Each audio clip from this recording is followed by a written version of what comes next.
Olá pessoal, eu sou o Giovanni, sou diretor comercial aqui na Indiana. E a Indiana é uma empresa já quase centenária, estamos fazendo 90 anos, atuamos aí no interior de Minas Gerais, sul da Bahia e norte do Espírito Santo. Vendemos uma variedade de mix, produtos que a gente concorre com supermercado, produtos que a gente concorre com lojas de conveniência. Com todos esses desafios, né, de mix, de localização geográfica, de vários tipos de concorrência, né, a empresa sofre, assim como acho que o varejo no geral sofre, na questão da precificação, né, como ter braço, como ser mais assertivo na precificação do que só calcular uma margem esperada ou um markup esperado, sendo que você tem que levar em conta o mercado, o potencial do produto dentro do seu mix. Então a gente tinha muito esse desafio de trabalhar o mix, né, o preço ótimo, aí, o melhor preço para um mix de mais de 20 mil SKUs de variedade. Mediante esse cenário, a gente buscava algo que trouxesse esse ganho, né? esse ganho de análise, esse ganho de possibilidades da gente melhorar a precificação. E olhando no mercado, eles têm ferramentas robustas, mas às vezes inacessíveis para o patamar ou com aderência insatisfatória para o nosso negócio. O ponto forte da Profer é justamente essa condição de fazer inúmeras análises ao mesmo tempo, a nível de rede, região, loja, categoria e SKU. E nisso aí ele, em todas as conjunturas, trazer uma proposição de qual seria a melhor precificação do produto, visando o crescimento de vendas, tanto o faturamento quanto o lucro. Então ele faz uma combinação para a empresa não perder performance e obter o melhor resultado aí a nível de produto para a empresa. Tem também um dashboard de análise de outliers, que é desvios, né? A gente vê que numa operação complexa podem acontecer desvios, erro de operação, erro de entrada de nota, um custo indevido, um desconto que subiu indevido, e o dashboard traz os outliers. Você consegue pegar os desvios da margem em relação ao projetado e poder fazer as tratativas diárias que ajudam a fazer a diferença também no final aí do mês do resultado. Hoje eu vejo que do que é requerido da área de pricing, ela precisa ter uma solução para embasar, para trazer diretrizes, para trazer segurança numa tomada de decisão. Então, cabe à precificação ter soluções e ferramentas que tragam segurança para a empresa nas tomadas de decisão, né? Seja nesse inteligência artificial, seja para amarrar com a pesquisa que também a Profer oferece. Então, o conjunto das soluções da Profer embasam a precificação para subsidiar tanto a área de compras quanto a área de vendas. E com a Profer a gente tem um suporte muito bom, né? Temos reuniões semanais de alinhamento, de revisão do escopo, de análise dos testes e resultados. Então a gente tem uma parceria muito grande com eles nesse suporte aí e disponibilidade para poder ajustar e ir construindo alguns ajustes necessários aí para o desenvolvimento da ferramenta. Então é uma gratidão aí ao time da Profer. Um grande peso da Profer para a gente é o time, né? Porque se o time não tivesse junto, não fosse confiável, a solução não garantiria isso. Então, time Profer, vocês são campeões. Um abraço para vocês.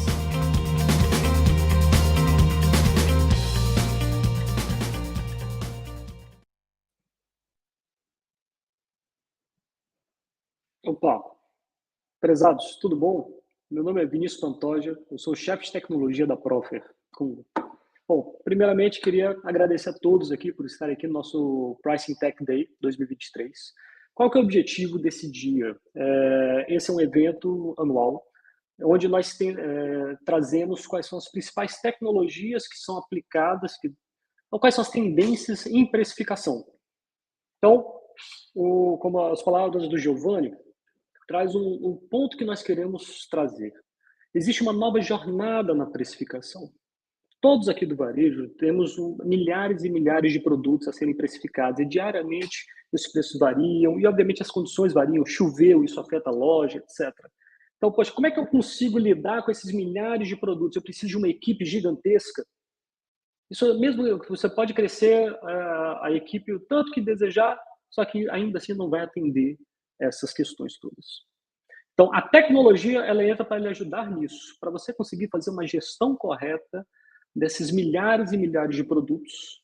E, obviamente, isso não tira a importância do time de precificação, time de compra, time de revenue management. Por quê? Porque você ainda precisa estar sempre olhando ali para aqueles produtos principais, você vai estar sempre fazendo tratamentos. Mas isso é o que a gente chama da nova jornada da precificação. A questão aqui não é você ganhar na dipirona específica, caixa com 10 de 1 grama. É você conseguir ganhar, em média você vai estar ganhando.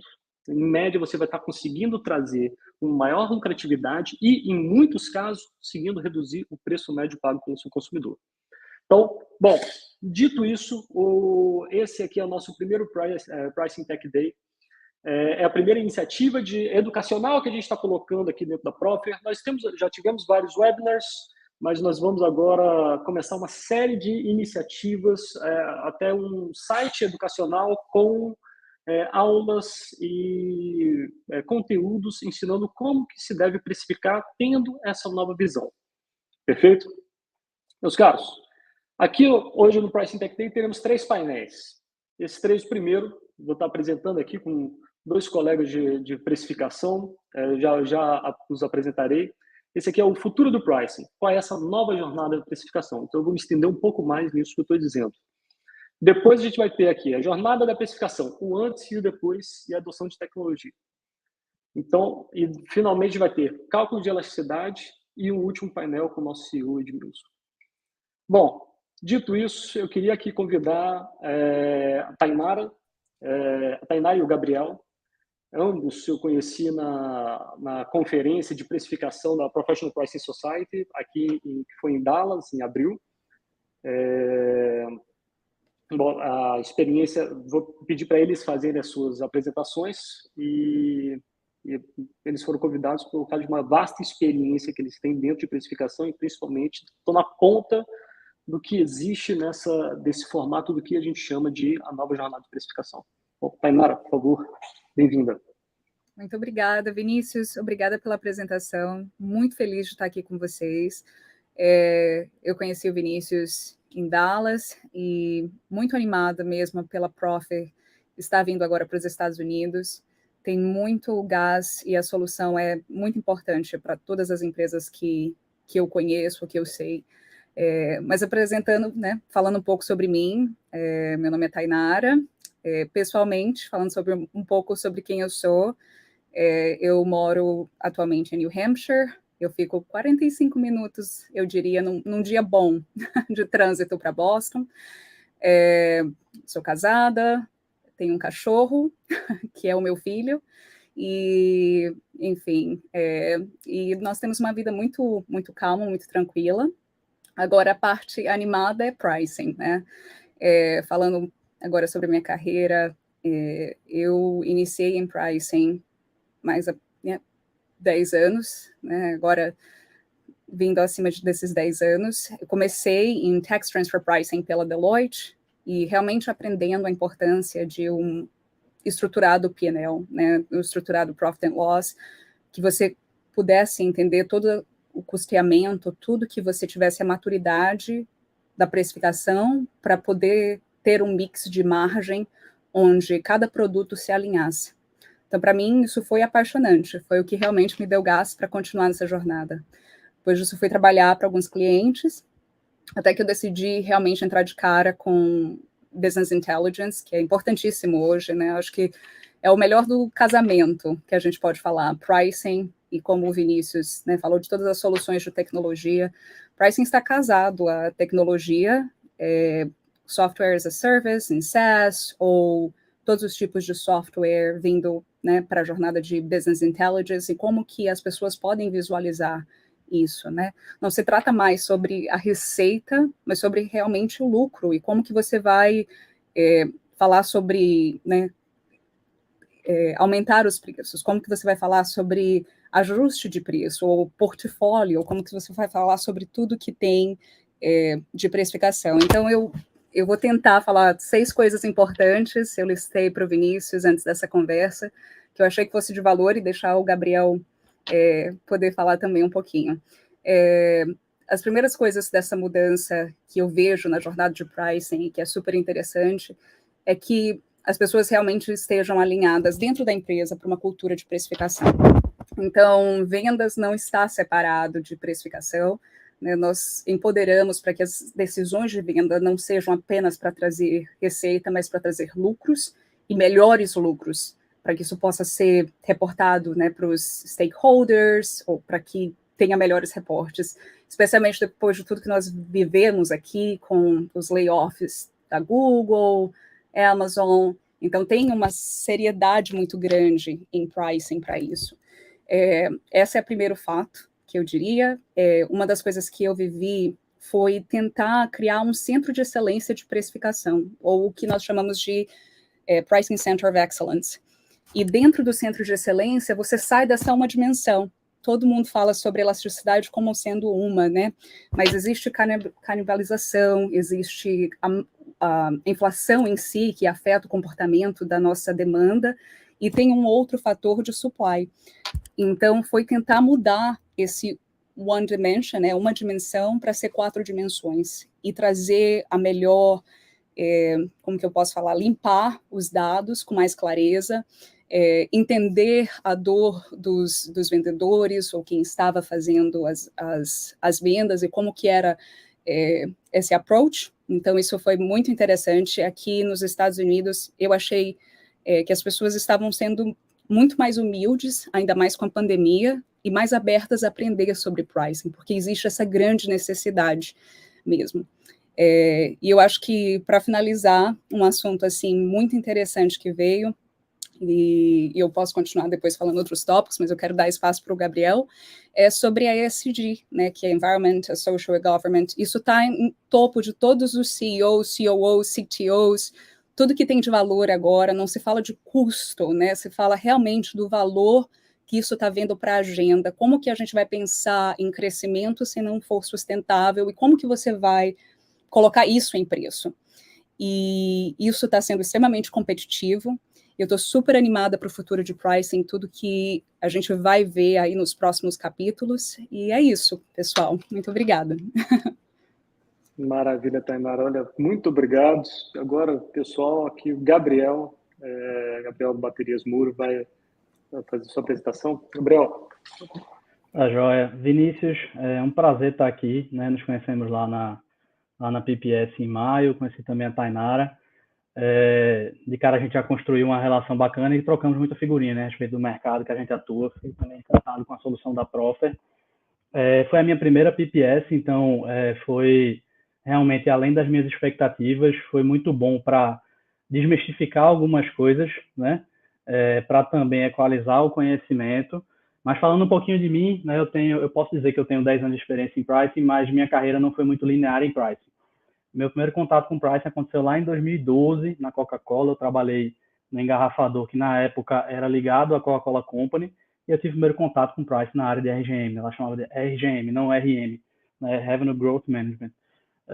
E lá eu tive contato com essa área de precificação extremamente baseada em regras, com canais muito bem definidos, com uma área de execução muito robusta, né? Então, quando a gente fala de dê as recompensas corretas, então lá tem uma área de execução totalmente focada em olhar o PDV, ver se o cliente estava com compliance da geladeira no formato que tinha que ser, do preço sugerido, se ele estava aderente ou se ele não estava, como é que estava a ativação de loja, e tudo isso se refletia, isso mais uma série de regras, nas listas, né? Então, a Coca-Cola, como já é de se esperar, é benchmark nesse sentido, né? Então, foi meu primeiro contato, eu ainda muito jovem no início da minha carreira, mas foi realmente, como a Tainara disse, apaixonante, né? Você vê como que aquele preço, aquela Coca-Cola na minha época, né, 4,49 que está lá, Coca-Cola 2 litros no supermercado, como que é a construção desse 449?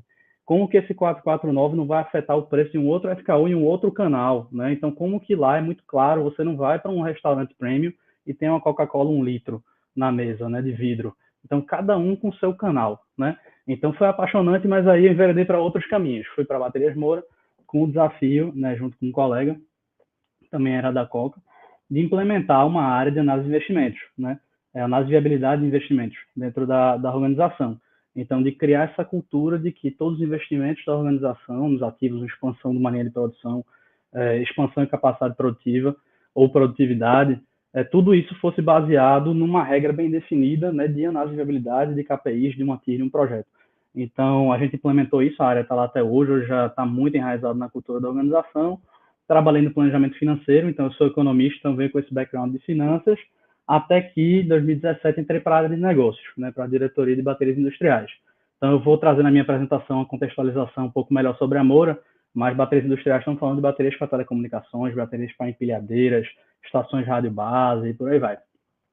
Então, trabalhei na gestão dos negócios e comecei a entrar um pouco em pricing, né? Isso me gabaritou para que a organização, na hora de centralizar o tema pricing numa área única, que eu acho que é algo que vem acontecendo bastante nos últimos anos, né? Como a Tainara trouxe, o pricing sendo protagonista, né? Isso eu vi muito na PPS, especialmente porque o mercado americano não sabe lidar com inflação, não sabia lidar com inflação, né? O brasileiro lida com isso desde que a gente se entende por gente, né? Então, eu vi muito isso na PPS, How to Beat Inflation, isso aí eu acho que teve uns 10 painéis diferentes falando disso, né? Se antecipe, Cost Prediction, então se antecipe aos custos, não espere ele acontecer a tudo de uma forma reativa, né? Então, nós aqui no Brasil já sabemos trabalhar dessa forma, né?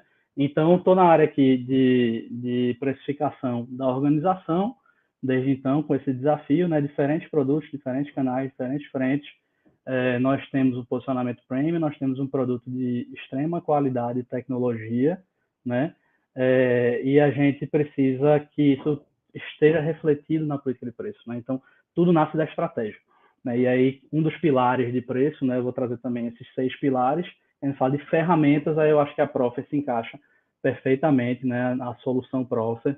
Então, estou muito feliz de estar aqui. Na minha apresentação, eu vou falar um pouquinho mais desses temas, mas feliz de estar aqui com vocês dois. Maravilha. Gabriel, muito obrigado, Tainara. Pois é, Tainara, você trouxe um ponto aqui, e o Gabriel também tangenciou esse ponto, que é muito importante dentro dessa jornada, que não é a tecnologia, só a tecnologia que cai do céu e está sendo utilizada e acabou. Existe também uma espécie de redesenho de processo, que tem gente que usa essa tecnologia. Você tem que ter equipe, a equipe tem que ser treinada para aquilo. Renato, como é que você viu aqui nos Estados Unidos esse processo de treinamento, de identificar quem são as pessoas que vão estar usando essas ferramentas, que são várias, né? Acabam existindo várias. Qual é o seu ponto de vista nisso? Excelente pergunta. Eu falei, será se eu clico mute aqui? Excelente pergunta e muito importante. Eu acho que uma das coisas que eu mais vi foi uma necessidade de... Eu até ouvi esse termo, que foi um termo que que a gente estava conversando sobre literatura em precificação mesmo, né, que é a necessidade de alfabetização de todos, mas não só isso, de desenhar esse processo que você falou, redesenhar esse processo e deixar isso alinhado ou no SharePoint da empresa, ou deixar isso documentado num material onde as pessoas possam encontrar e gerar e criar uma gestão de conhecimento. Então, acho que quando eu vim para cá, havia muita... O grande tema era falar sobre change management, né, que é essa mudança total, estrutural, e vindo sobre redesenhar todo esse escopo de como que eu vou agora, diante, eu cheguei bem antes de tudo que aconteceu com a pandemia, como que a gente agora vai redesenhar o futuro, como que vai ficar o consumo, como que os clientes vão se comportar de agora em diante.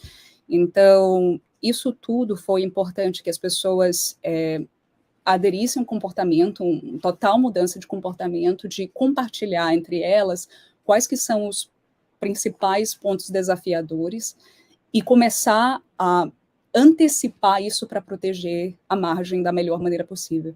Uma das coisas que eu fiz com o time de, agora a palavra em português vai me faltar, mas o time de actuarial e cientista de dados que eu trabalhei, a gente desenhou indicadores econômicos para decidir quando precisamente e estatisticamente eu vou aumentar por região.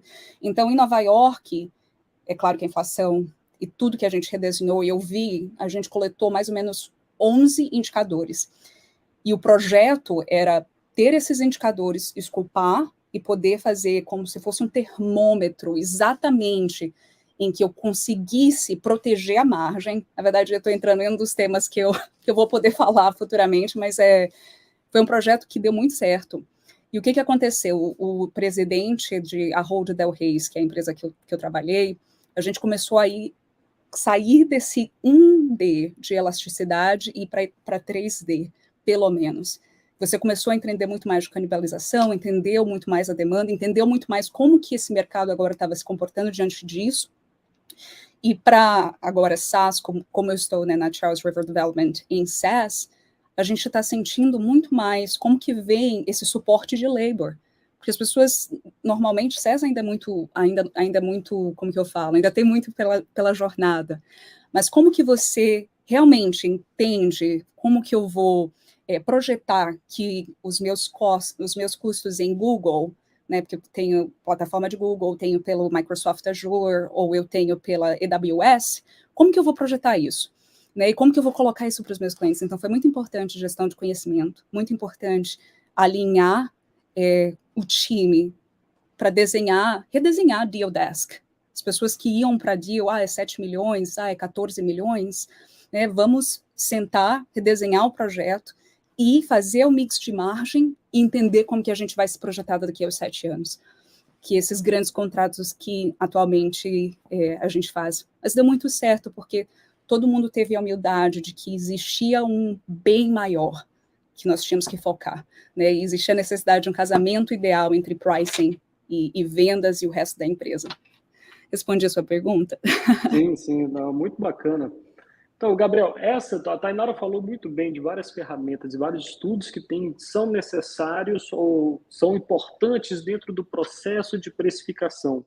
E você estava num cenário onde você tinha uma precificação baseada em regras ali na Coca-Cola e agora você está implementando uma nova forma de precificação aí dentro de indústria da baterias Moura. Como é que você vê hoje existem ferramentas que facilitam muito o acesso a esse tipo de informação para a tomada de decisão, certo?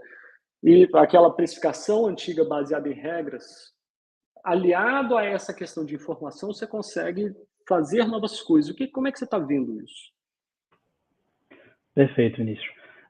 Bem, dentro da Baterias Moura, a gente tem uma precificação muito baseada em valor, né? Então, na nossa cultura, a gente fala muito dos nossos vínculos, não só vínculos internos, mas com nossos clientes, né? Então, nosso sucesso depende muito do sucesso dos nossos clientes, né? Então, a gente investe muito em pesquisas e entender quais são os atributos de valor do nosso produto, né? Como é que está o nosso recall, como é que está o nosso posicionamento frente aos nossos concorrentes, né? Nossos concorrentes que nós nos baseamos, existem muitas N marcas de bateria no mercado, né? Então, tudo isso se traduz em uma política de preço que a gente tem muito zelo com a marca, né? Então, eu vou acho que a Adriele me liberou aqui para eu colocar meu material, eu vou compartilhar, que eu acho que a gente já entra um pouco no escopo da minha apresentação. Só um minuto, tá? Ok. Acho que vocês estão vendo, né? Perfeito, estamos vendo aqui. Perfeito, vocês me ouvem? Joia. Perfeitamente. Então, bem, primeiro uma contextualização aqui sobre mim, eu já falei da minha história, né? Então vou passar aqui um pouco mais rápido, aqui tá o QR Code, quem quiser aí se conectar, trocar uma ideia no LinkedIn. Existem muitos grupos também de WhatsApp sobre pricing, então quem também quiser entrar em contato comigo, eu coloco vocês nesses grupos. Eu acho que é uma grande comunidade, no fim das contas, que está trocando experiências, está aprendendo junto. Então isso também é muito bacana, né, nesse cenário de pricing, tá? Então, eu quis trazer, eu acho que eu não poderia perder essa oportunidade com esse público para contextualizar um pouco do que é a Moura, né? Então, a Baterias Moura é uma empresa genuinamente brasileira e pernambucana, né? Eu também sou daqui de Recife, mas que já tem 65 anos de história, né? Então, a companhia nasceu na década de 50, né, em 1957, sonho aí dos nossos fundadores, Dr. Edson Moura e Dona Conceição, que na época, né, reza a lenda de que a cidade tinha só um veículo, né? Então, realmente o visionário, quando ele tem o drive, né, ele sabe que vai dar certo e ele investiu, né? E hoje nós somos líderes no mercado de baterias na América do Sul, referência no setor, somos benchmark em tecnologia, né? Definimos na América do Sul, como também na Europa, transferimos tecnologia. Então, eu não poderia perder a oportunidade de falar um pouquinho mais do que é a Moura, né? Então, nós somos uma companhia de 6 mil colaboradores, né? Então, nós temos 7 plantas entre Brasil e Argentina, tá? Nós temos uma rede de distribuição própria espalhada por todo o Brasil, Argentina, Uruguai, tá? Então, isso nos garante uma proximidade com os nossos clientes, né? Que eu falei do fortalecer vínculos, garante um futuro melhor. Isso está na nossa cultura organizacional. E isso se traduz também na nossa estratégia de preço, né? Nós precisamos que o nosso cliente sinta que ao comprar uma bateria Moura, né, ele está comprando uma referência em qualidade, mas ele está tendo uma relação ganha-ganha, né? Então, a gente fala muito da predisposição a pagar, o willingness to pay. Então, assim, o willingness to pay, o cliente tem que sentir que aquilo ali ele está pagando e ele está tendo um retorno, está tendo um custo-benefício, né? Então, por isso que a gente fala muito sobre essa questão dos vínculos, do nosso jeito Moura de ser, essa prontidão. E essa nossa rede de distribuição própria, que atua em todo o Brasil, no Cone Sul, permite que a gente esteja próximo ao cliente, porque a compra de uma bateria, na maioria das vezes, é uma compra ingrata, né? Então, você não está feliz ali, passa no mercado e compra uma bateria. Normalmente, você está saindo de casa, você quer partir o carro, ele não parte, né? Então, a fidelização dos nossos clientes está em um bom recall, né? Ele lembrar da marca, um atributo de qualidade e estar próximo quando ele precisa, tá? Então, isso é muito importante para a gente, tá? E aí, falando um pouco de participação, 5 de cada 10 carros produzidos no Brasil e na Argentina saem com peça original Moura, né? Então, isso é uma marca que nos orgulha muito. Outro dado complementar a esse é que 9 dos 10 carros mais vendidos no Brasil têm bateria Moura como peça original, tá? Então, isso é uma relação com as montadoras e com o mercado de reposição que vem sendo construída ao longo dos anos, né? Então, por isso que eu falei, Vinícius, sobre o zelo com a marca, né? Então, a gente tem que ter muito cuidado, né, dentro da organização, e aí o pricing, como a Tainara falou, não é um pricing em silos, né? A empresa não atua em silos. Então, a gente junta o marketing, a gente junta a nossa área de distribuição, que tem um pricing próprio, a gente junta finanças, vamos para a estratégia, porque o nosso maior ativo é a nossa marca, né? Então, a gente tem muito cuidado e muito zelo com essa marca que assim, está há 65 anos no mercado e é referência em acumuladores no Brasil, na América do Sul e no mundo, tá? Mas Moura não é só bateria automotiva, então é importante também equalizar vocês aqui. Então, nós somos lembrados na bateria automotiva. Na bateria automotiva, nós temos uma solução digital que garante que você recebe sua bateria em qualquer lugar do Brasil em até 50 minutos. Então, você acessa aí no seu smartphone. Então, isso aí realmente nos orgulha muito. Mas nós temos uma linha de bateria de moto para barcos, né? Então, baterias metroferroviárias para partida de locomotivas, por exemplo, tá?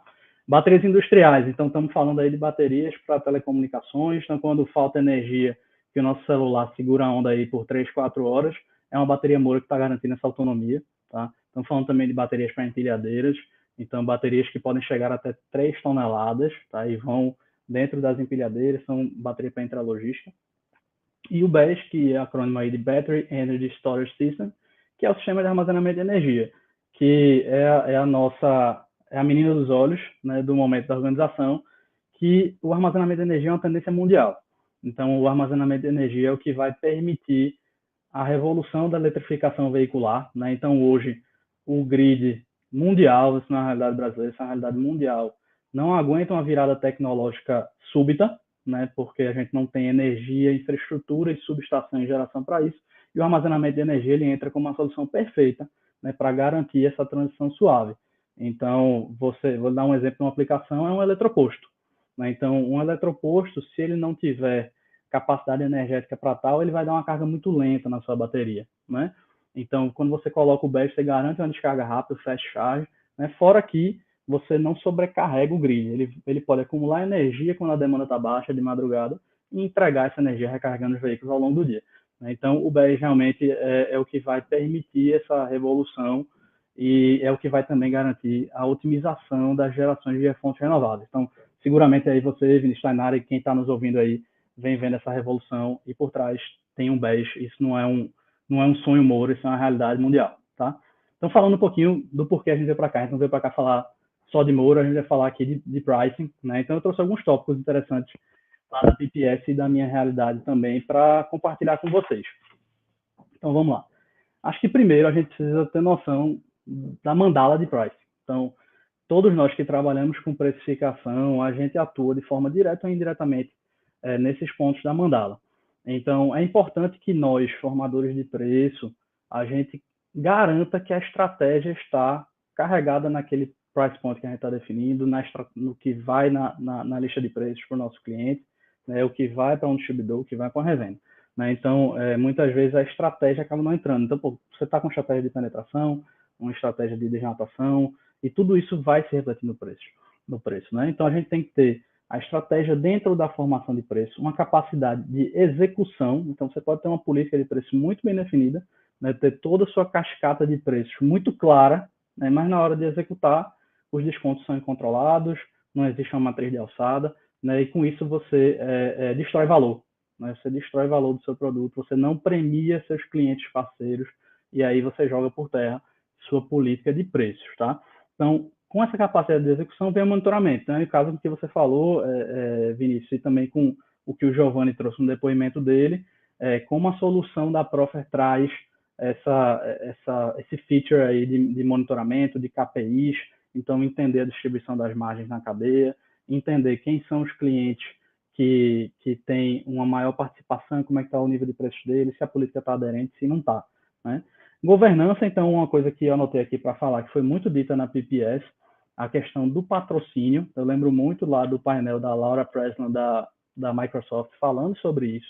Então, o pricing ele não vai conseguir ser um pricing efetivo se ele não tiver um patrocínio. Melhor dos mundos que esteja ligado a C-Level. Né? Isso acontece dentro da Moura.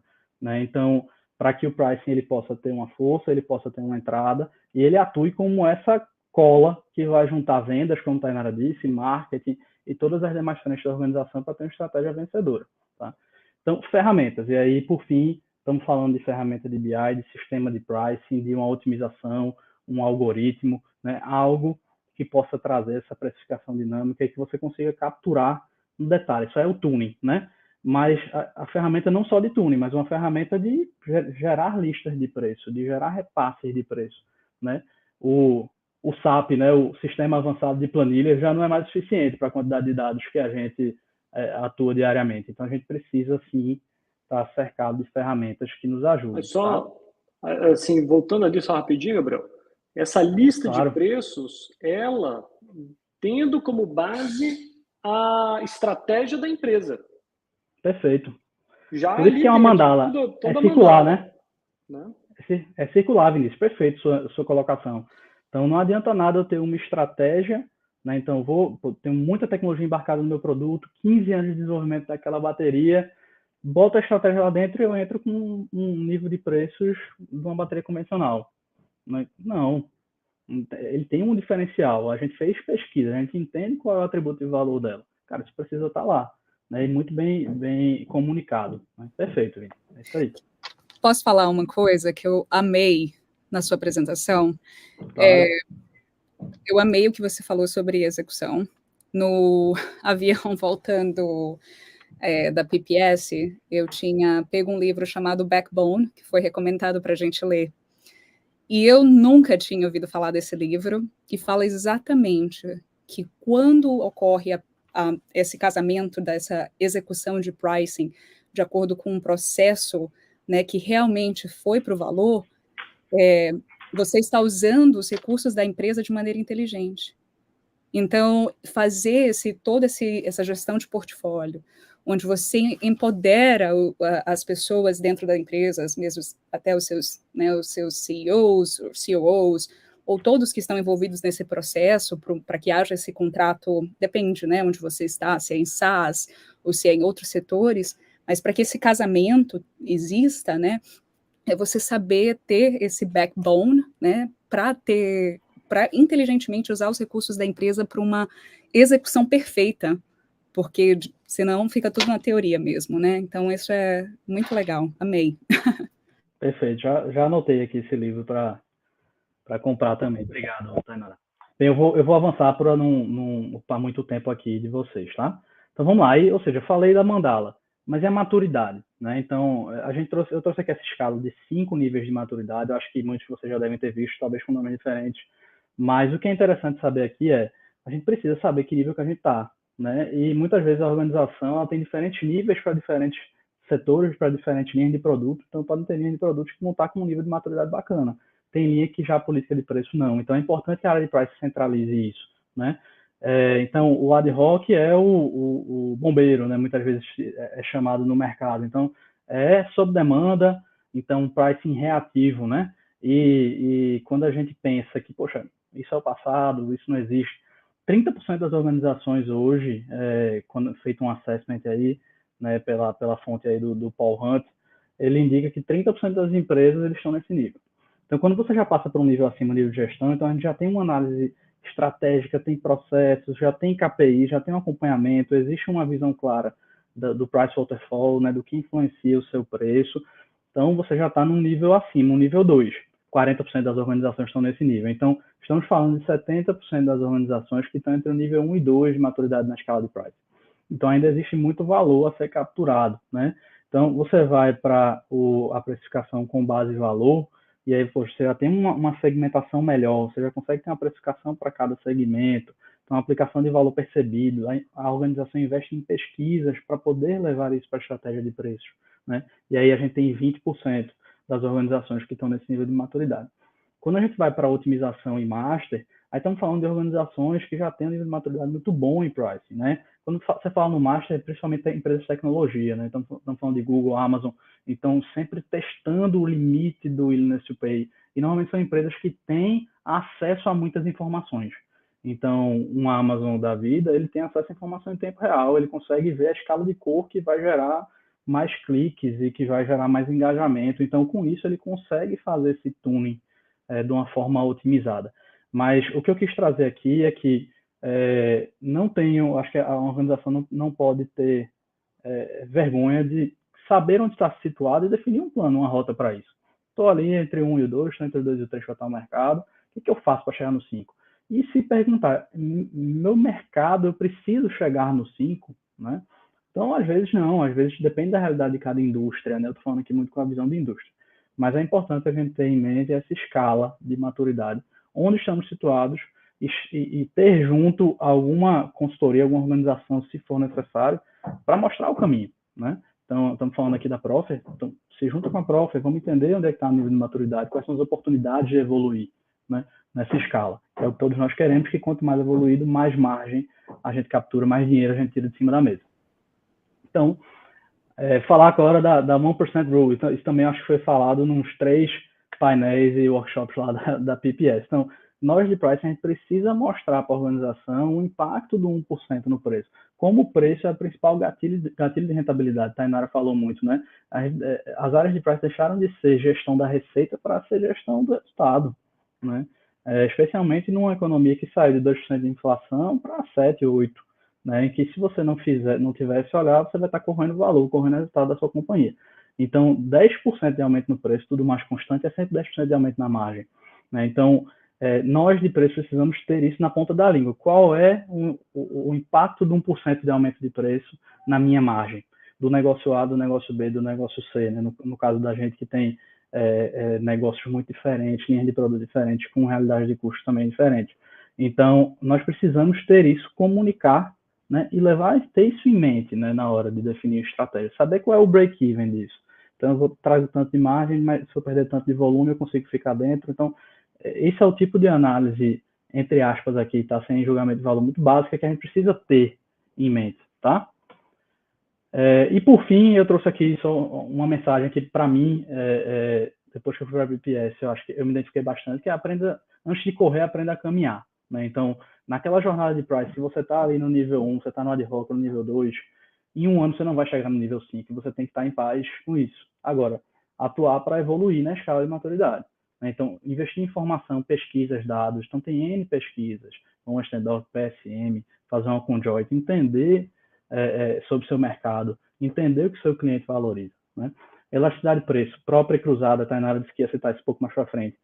Importantíssimo a gente saber, agora não é verdade absoluta, né? Existem N fatores que afetam a decisão de compra, preço é um deles e é muito relevante, mas já vi casos de companhias tomarem decisão basicamente, somente por elasticidade, e eu acho que isso tem que ser um papel importante da estratégia, mas ele não é uma verdade absoluta. Garanta a correta segmentação, então isso aí você precisa entender o valor do seu produto, entender quem são seus clientes, segmentá-los de forma correta, e existem algoritmos que fazem isso, supervisionados, não supervisionados, né? E existem também a segmentação qualitativa, né?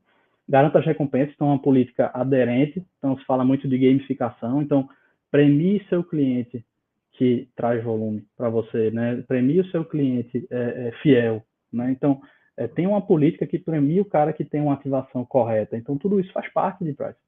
E entende e comunica seu valor. Então, seu cliente, ele pode perceber o seu valor, mas a gente precisa mostrar. A gente precisa falar, como a Tainara disse, sobre o ESG. Então, nós somos uma organização que está investindo muito nisso, né? Nós temos produtos que são ESG na veia, né? Como o caso do BES. A gente precisa comunicar, capitalizar isso, gerar valor, capturar valor disso, porque isso hoje é um ativo muito forte, tá? Então, isso é um pouco da minha percepção, da realidade que a gente está inserido, espero ter esclarecido e fico à disposição de vocês. Agradeço aí novamente o Vinícius pelo convite, tá? Maravilha, olha, Gabriel, muito obrigado pelos insights todos, foi bem bacana, bem bacana. Pessoal, quem quiser mandar perguntas, por favor, fique à vontade, manda aí no chat no YouTube, temos uma pessoa mediando.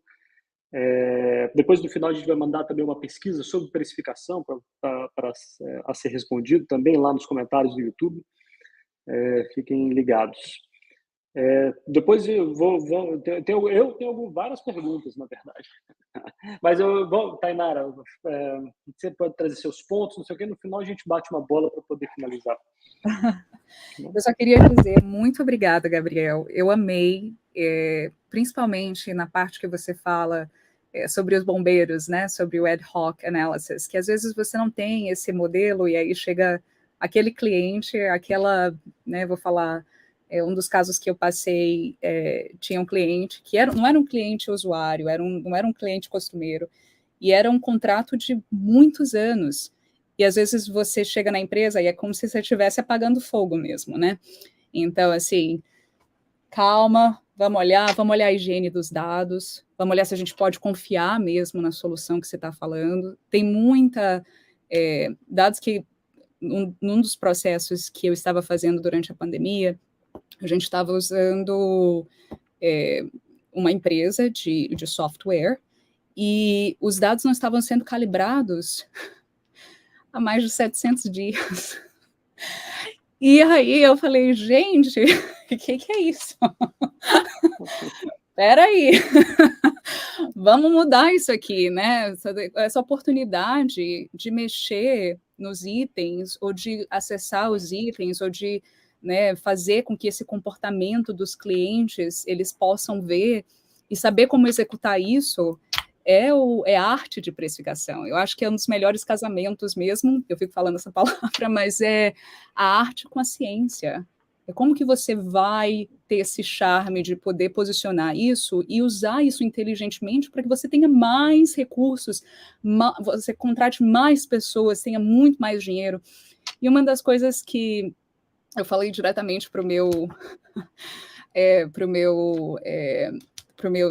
falei para o meu CEO e eu cheguei a falar, a gente precisa mudar os incentivos, né? Porque normalmente os vendedores eles são incentivados a venderem base na receita, mas quando você é incentivado a vender com base em aumento de margem, você vai sempre negociar pelo melhor preço, você vai melhorar o seu relacionamento com o seu cliente, você vai entender como que você vai criar aí, acho que tem essa maturidade de relacionamento que é extremamente importante, quando você sai de clientes que vêm para você só para comprar pelo preço, né? Mas começar a comprar pelo valor. E aí você muda Perfeito. a mesa, né? E traz toda essa arte de precificação que é extremamente importante para a gente.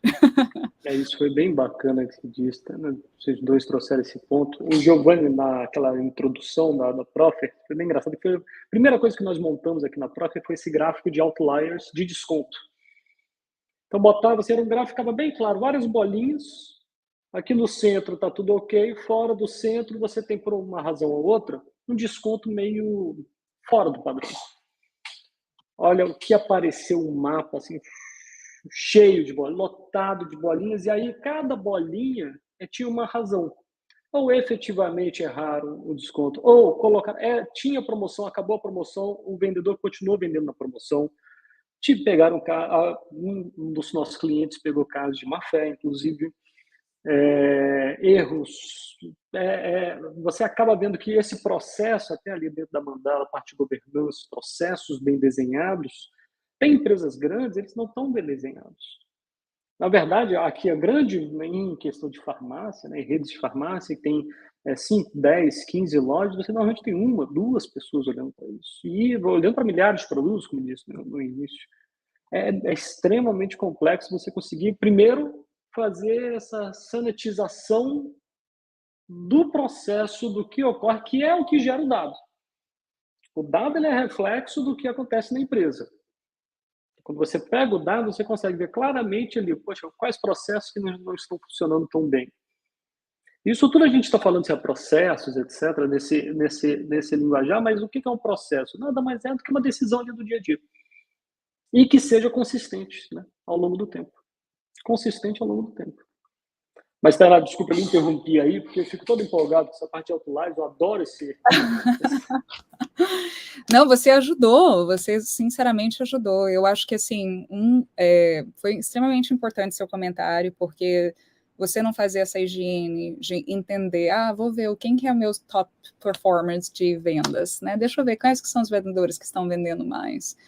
Mas eles estão vendendo mais porque eles estão construindo relacionamentos, eles estão falando sobre valores ou eles estão descontando, né? Qual que é o percentual de desconto? Como que eu estou incentivando esse comportamento ao longo prazo?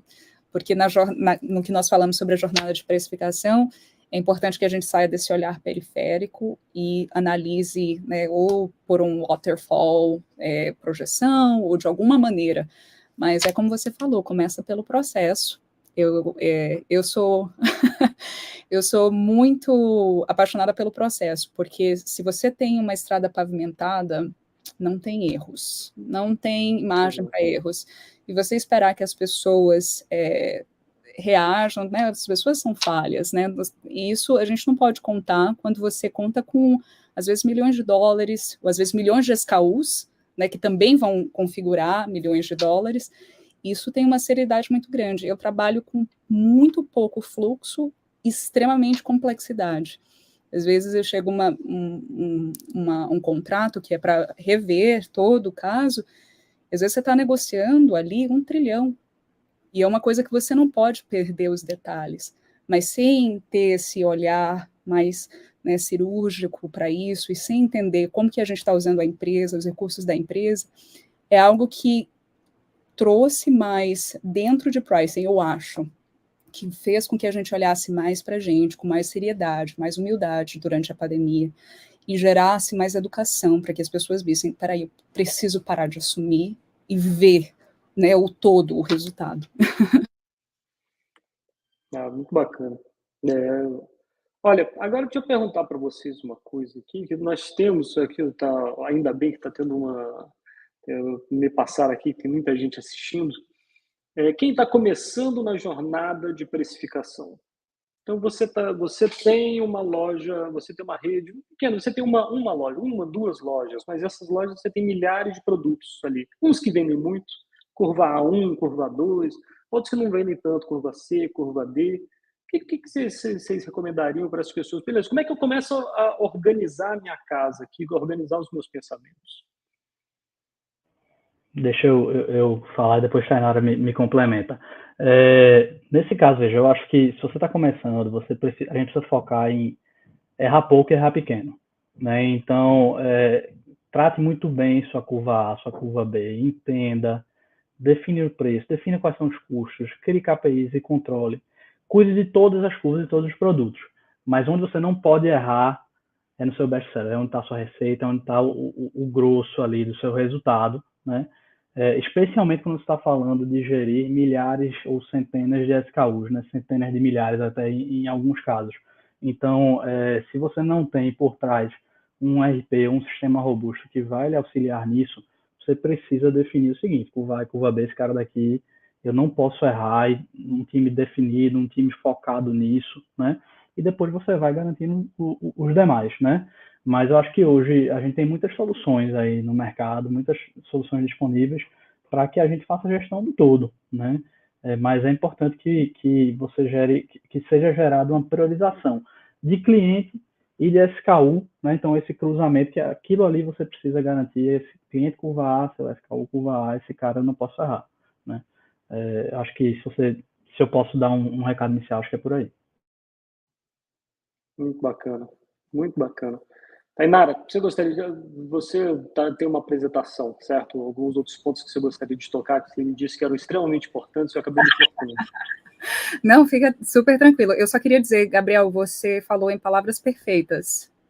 Tudo que você falou é de extrema importância, que a gente entenda até em pontos que a gente esteja canibalizando os produtos de A e B, né? E entender como que a gente está separando no mix.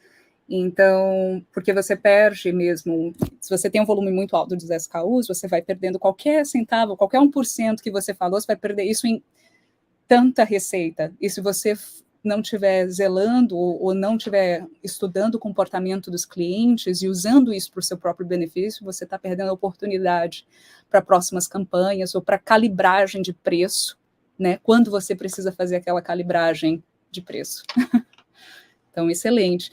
Eu queria muito falar sobre algo que eu venho muito apaixonada sobre, que é Centro de Excelência em Precificação. Eu acho que poucas empresas têm mesmo um centro de excelência dentro de pricing, né, que é um time dedicado a recalibrar as métricas ou as fórmulas, dependendo de onde se você está em Power BI, ou Tableau, ou Looker, se você trabalha com Google, que faz outros dashboards. O centro de excelência é para que você veja o valor adicional, né? Então, uma das coisas que eu tive a oportunidade de sentar, eu estava até falando com o Vinícius antes dessa apresentação, eu tive a oportunidade de conversar com o vice-presidente da Iron Mountain, e a gente estava trocando, assim, ideias, e ele reporta dentro dos relatórios dele o que ele tem criado de valores. Então, um dos pontos de maturidade de precificação é não só o que você está custeando, o custo da produção daquilo, mas o que você protegeu o cliente, o que você trouxe ao cliente um benefício. Eu acho que isso também toca num dos pontos mais importantes da nossa futura agenda de precificação, que é sobre sustentabilidade. Então, muitas empresas de tecnologia talvez ainda não tenham um ciclo como que eu falo, completo, de quando você tem um environment, vou ter que falar algumas palavrinhas que eu me lembro aqui, quando você tem um environment que está em desenvolvimento ou quando já está em produção total. Mas como você faz aquele arquivação, se aquela arquivação está sendo feita de uma maneira inteligente. E quando você faz isso, você está criando mais excelência em precificação. Então, essas oportunidades que a gente pode literalmente dizer, olha, se você está agora como um bombeiro de pricing, fazendo suas análises ad hoc, você pode gerar um centro de excelência dentro de pricing e configurar, dentro de 6 meses, a gente vai ter um gerenciamento de projetos. Tá, eu vou ter minhas 35 sprints, e eu quero, de repente, saber exatamente como que eu estou fazendo em compliance. Como que o pricing, pela higienização de dados, eu estou melhorando meu processo de compliance. Como que o pricing, com tudo que eu estou vendo em questão aos custos das pessoas que estão operando, Como que está sendo isso? Eu acho que tem muitas ideias interessantes quando você tem esse valor agregado de centro de excelência, e algo que eu, humildemente, não sabia. Eu aprendi, mas que foi muito interessante, porque aí você passa a ver mais completo, né? Eu acho que né, o Pricer é uma área mais isolada, e nós não estamos mais assim. Não tem como. Não existe mais esses silos, como o Gabriel estava falando. Esse era um dos pontos mais importantes, é como que o centro de excelência dentro de precificação faz com que você até melhore o seu processo de auditoria.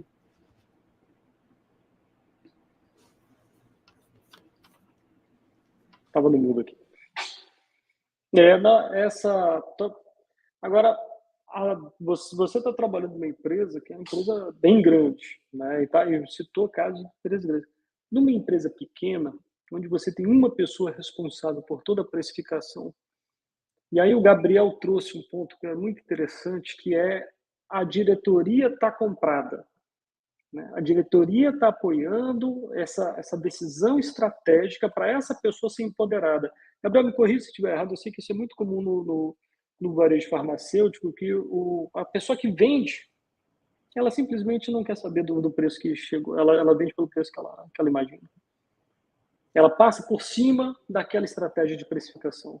E aí depois, como é uma empresa pequena, ele próprio conversa com o dono da empresa e se arranja lá. Tem essa mentalidade. É isso, você já viu isso? Isso é uma realidade também do seu setor? Você trabalhou em cima disso? Vamos lá, Vini. Eu acho que a gente está um pouco distante. Eu acho que isso deve acontecer muito na revenda, né, de baterias. Então, nós somos os fabricantes, temos uma rede de distribuição, isso chega à revenda. Mas a gente tenta muito mostrar para o nosso cliente, falando da revenda, né, nossa rede de distribuição tem muito esse papel de mostrar para ele as vantagens de estar vendendo nossa bateria, né? Então, nós não temos uma política de indicação de preço, como a Coca fazia, né, que eu mencionei, não sei também se faz hoje, mas de preço sugerido, ver a aderência, a gente monitora, né, mas dentro da indústria, né, o que acontece é essa questão das políticas de desconto, às vezes o desconto expira e continua, né, o que você falou de que muitas vezes a aderência à política ela acaba não acontecendo, por algum motivo, né? Seja porque a matriz de alçada não está muito bem definida, e aí o cara na ponta está podendo dar um desconto maior do que por política ele poderia, mas o importante é que a gente cada vez mais se cerque de dados de KPIs para poder pegar isso, né? Eu tenho muito essa máxima de errar pouco, errar pequeno, porque eu acho que para isso é tentativa e erro. Então, eu acho que a gente precisa ir mais uma milha, opa, não deu, volta, faz um piloto aqui, faz um piloto ali, deu certo, escala, né? Mas para uma empresa pequena, eu acho que você passa também por mostrar o impacto do 1%, porque o 1% de preço é o gatilho, que aumenta 10 em média, mas 1% a menos também impacta negativamente sua margem. Então a gente precisa mostrar na ponta 1% de desconto aqui, se isso não está gerando valor, se isso não está gerando uma recorrência, se você não está dando o incentivo correto, você está destruindo a rentabilidade. Então, a gente precisa também fazer com que isso chegue nas camadas mais operacionais da organização, para que se tenha essa noção. O vendedor dando desconto à torta e à direita, isso corrói valor, né, dentro da organização. Bacana. Bom, o Adriano está mediando aqui, parece ter uma pergunta que eu acho que encaixaria exatamente nesse ponto, Adriano, se você conseguir subir a pergunta aqui. Se meu concorrente estiver queimando o preço, prejudicando a margem dos produtos que vendemos em comum, como devo proceder? E acho que entra muito nessa discussão de, poxa, se eu baixar 1% do meu preço, como é que isso vai prejudicar? Como é que vocês trabalhariam um caso desse? Quem vai primeiro? Bom, se for acho que depende, primeira coisa, se esse concorrente for um concorrente direto, você precisa saber se é um concorrente de fato referência adequada ao seu produto. Esse é o primeiro ponto, né? A referência no seu, vou falar um termo, competitive landscape, se esse produto é realmente uma referência verdadeira ao seu produto. Aí eu vou dar essa atenção para esse competidor. Então, essa é a primeira coisa. Se ele estiver queimando o preço, esse preço que está sendo queimado é durante um tempo específico? Porque existe promoções, mas existe preços regulares. Então, a primeira coisa é saber se aquela promoção, se você estiver analisando a sua competitividade, você tiver ferramentas para analisar a sua competitividade, você saber qual que é o prazo daquela sua promoção. Porque, às vezes, aquele concorrente específico está queimando aquele estoque por um tempo determinado. E se você for entrar nessa mesma queima, né, se você for reduzir o seu preço para competir com aquele concorrente, você está reduzindo um preço que você não precisava por um tempo que vai sair daquele tempo. Então, um dos pontos que a gente fez em análise, quando eu trabalhei eu trabalhei com supermercados e trabalhei com e-commerce, é que a gente analisava o comportamento dos nossos principais competidores. E aí, dentro disso, eu vi, será que aquela promoção vai durar? Se aquela promoção vai durar, eu vou competir na semana seguinte. Se aquela promoção não for durar, porque eu já sei, eu já entendi o comportamento dos meus competidores, eu tenho análise, né, eu tenho os meus dashboards, eu não vou arriscar a minha margem, eu não vou competir, porque eu gosto de falar isso aqui, eu falo para os meus colegas, o desconto ele te fere 2 vezes. Ele fere o teu valor, ele fere o teu lucro. Então, essa jogada tem que ser muito estratégica, e você faria isso ao entender o perfil desses descontos, do comportamento do seu competidor direto. Perfeito, Ana. Acho que você foi cirúrgica. Essa pergunta aí da Sabrina entra até numa questão meio de teoria dos jogos, né? A gente já vai para uma outra seara, mas o que você deve evitar a todo custo é a guerra de preços. Porque, assim, isso aí realmente destrói valor, você entra num espiral que é muito difícil de sair depois. Então, a Tamara falou bem, eu acho que é importante entender que o seu concorrente, ele é de que porte? Ele é um concorrente que ele é líder de mercado, se for, talvez você vai ter que seguir, né? Agora, entenda, como a Tainara falou, como é que o prazo dessa promoção. Será que ela está condicionada a algum tipo de volume, né? Então, importante é entender qual é o porte desse concorrente, né? Entender o prazo e evitar a todo custo uma guerra de preços, né? Porque realmente, uma vez o desconto dado, subir preço às vezes não é tão fácil, né?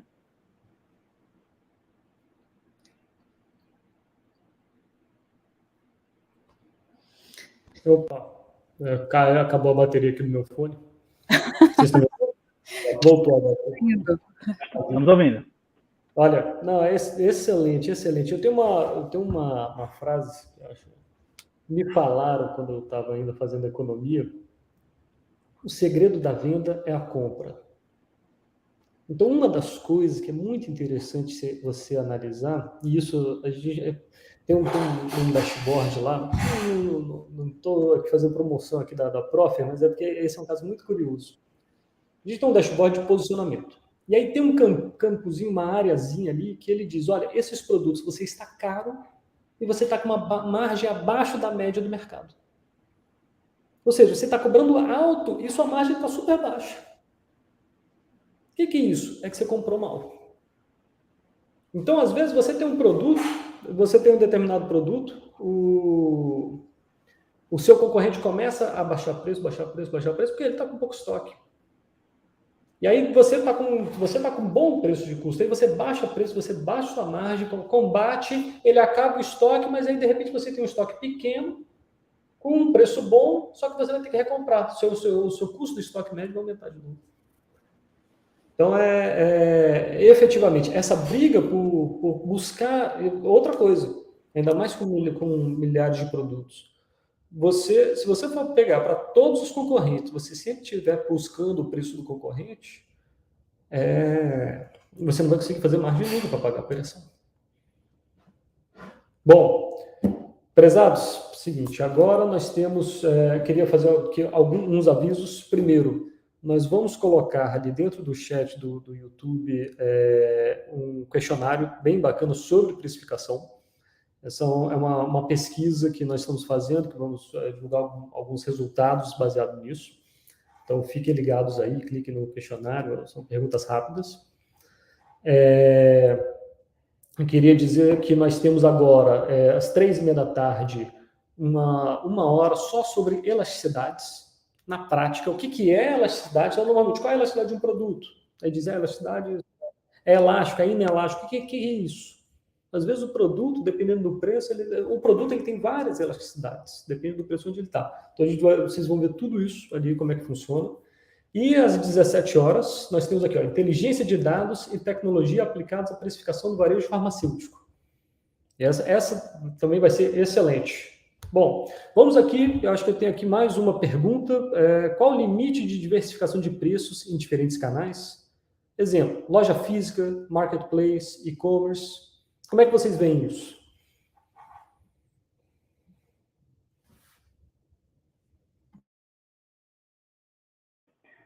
Agora, eu não te ouço, Tainara.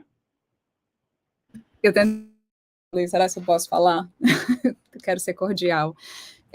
Eu acho que essa é uma pergunta excelente.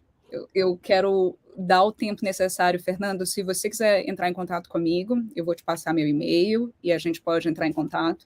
Eu acho que, assim, isso tem que ser um estudo muito bem feito, né?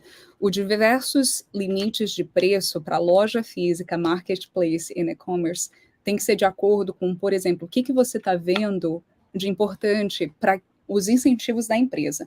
Então, por exemplo, para uma loja física, eu não sei como está, dependendo da sua região, mas onde eu moro, por exemplo, a loja física, você pagaria mais pelo benefício de ter aquele produto naquela hora. Então, aquele limite de preço para aquela diversificação vai ter nisso. Eu até conversei com o diretor do Walmart, dessas reuniões de precificação, eu falei, como que você faz? Como que você está fazendo? Ele falou, bom, se o produto está ali na hora para o cliente, é diferente de quando você pega pelo site. Então, você tem que incluir isso no seu preço. Então, o limite também tem que ter esse raciocínio, essa lógica diante disso, porque você também paga, dependendo das lojas, né, você tem que pagar a comissão daquele vendedor, você paga, vou falar conceitos básicos, luz, você paga tudo isso, e isso tem que estar envolvido no seu preço por aquele benefício, e o vendedor tem que ser muito bom em explicar, olha, esse produto está aqui agora, se você for pedir pelo canal, você vai demorar. Então, acho que isso tem outra coisa. Em questão ao marketplace e e-commerce, depende muito mesmo da região e da estratégia. Né? Eu falo isso porque, às vezes, a loja, às vezes eu vou chegar nesse limite porque eu quero que o meu cliente compre agora e esteja com aquele estoque ali na loja. Então, eu acho que muito depende da estratégia da empresa. Mas o que eu vejo, por exemplo, é que você tem que diferenciar o preço pelo que você está gerando de benefício e valor para o cliente. Eu acho que essa é uma pergunta excelente e eu adoraria ter mais tempo e eu coloco à disposição para a gente continuar conversando. Perfeito, Ana. Eu acho que tudo, como você falou, tudo passa pela estratégia, né? Então, acho que a sua pergunta, qual é o limite? Talvez ele não exista. Você pode ter uma estratégia de omnichannel, você vai querer que tudo seja, você vai atender todos os canais da mesma forma, mesmo preço, então depende de qual é a sua estratégia. Agora, algo que eu acho que fica de recado é você pensar na experiência do usuário. Né? Eu participei de uma palestra recentemente com o Gustavo Caetano, inclusive, que é da startup lá da Sambatec, um cara fantástico. Não vou citar qual é a empresa, mas ele citou o caso de uma empresa que foi lá, comprou online, quando foi trocar na loja, não posso trocar na loja. Então, assim, isso gera um desconforto e hoje em dia a gente está numa economia, né, num momento de experiências. Então, se o cliente tiver uma boa experiência, ele vai ser um promotor da sua marca. Então, eu acho que é pensar se isso é algo que você preza, né? Então, comprei roupa recentemente, numa marca não tive problema nenhum. Fui na loja, troquei, o valor era diferente. O crédito que eu tinha na loja foi mais baixo e se eu fosse comprar a mesma roupa lá, seria mais caro. Mas a experiência como um todo, para mim, foi satisfatória. Eu pude trocar, precisava da roupa rápido, troquei. Então, acho que é levar isso em consideração. Então, passa pela estratégia, sabe? Show de bola. Prezados, aqui temos algumas outras perguntas, mas acho que o nosso tempo já se esgotou. Eu vou encaminhar aqui internamente, a gente vai estar respondendo a essas perguntas devidamente, tá bom? Mais uma vez, últimos recados. A gente vai estar colocando esse questionário aí no YouTube, não sei se já está. 2, trazendo um pouco da mandala que o Gabriel apresentou, ali, do que é toda uma organização de precificação nós da Proffer vamos estar oferecendo uma série de aulas, aulões, cursos, vamos disponibilizar isso online para essa nova jornada da precificação. Mesmo que seja uma pessoa responsável pelo pricing, mas que exista uma coerência, exista uma coisa integrada ali dentro da forma que você coloca um preço. Queria agradecer demais aqui a Tainara e o Gabriel, muito obrigado, espero vê-los agora no PPS lá em Atlanta, não sei se vocês vão participar. Gente, olha, os contatos estão aqui embaixo, né? E, bom... Eu queria muito ir, tô com uma certa inveja, mas não vai. Quem sabe Amsterdã no final do ano. Mas muito animada por você, porque essa de outono é uma das melhores. Muitas empresas outono. Nós vamos apresentar um painel lá, né? Na verdade, um workshop, 4 horas de... quem está nos assistindo também está convidado a participar, desmistificando a inteligência artificial. O que é machine learning, como é que você pode usufruir disso para aumentar, para trabalhar dentro do seu revenue management, né? Melhorar suas compras, diminuir seu preço lá para o seu cliente e, obviamente, aumentar o lucro, aumentar a margem. Excelente. Olha, muito obrigado. Gente, olha, foi excelente e espero tê-los vocês de novo aí no nosso próximo Pricing Tech Day. Vini, obrigado pela oportunidade, Tainara, bom revê-la. Realmente, para mim, é muito gratificante estar aqui falando desse tema, que para mim também é novo, né? Aprendo muito sempre que converso com pessoas sobre pricing, então é muito gratificante. E aí fica a sugestão, Vini, depois do seu workshop lá em Atlanta, que você faça um online aqui para a gente com o mesmo conteúdo. Eu garanto que eu vou participar, viu? Um abraço. Maravilha, com certeza. Abraço, pessoal. Até mais. Abraço.